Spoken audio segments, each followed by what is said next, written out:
Hey everyone, welcome to Lizzie's Little Library and the Newbery Project.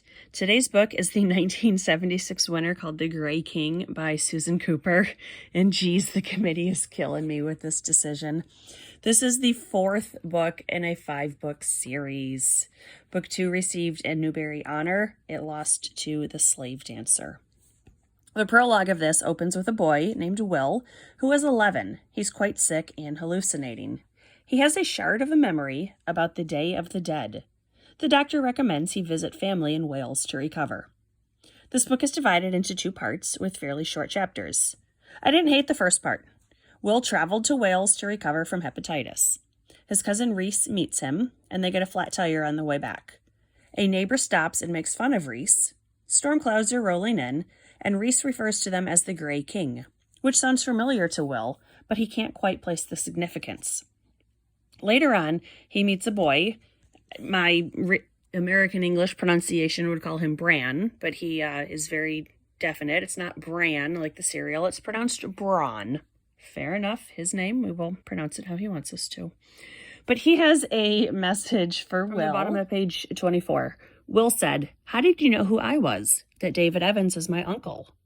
"I could just as well ask how you knew me," Bran said. "How did you know to name me the Raven Boy?"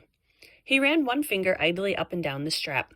Then he smiled suddenly, a smile that illuminated his pale face like quick, flaring fire, and he pulled off the dark glasses again.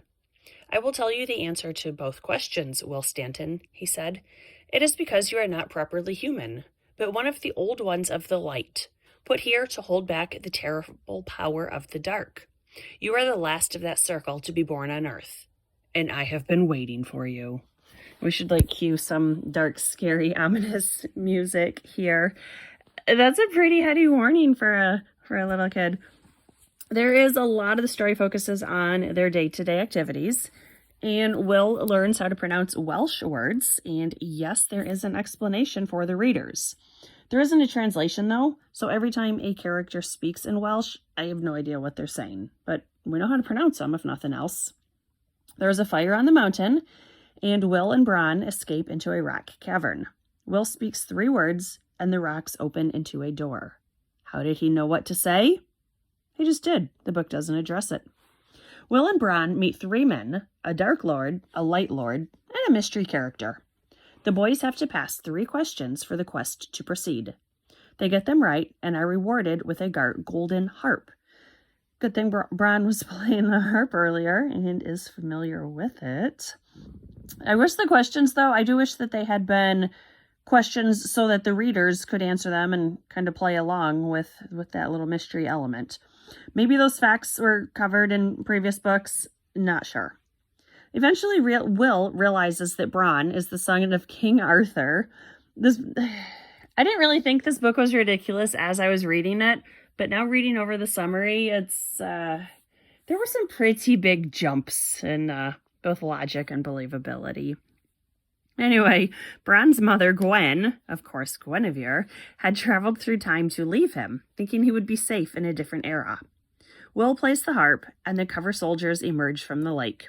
The end.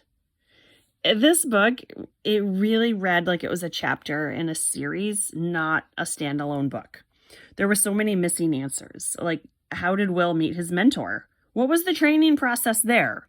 If the story is following the hero's journey, which I do think it is, we needed a lot more explanation on a lot of those stages.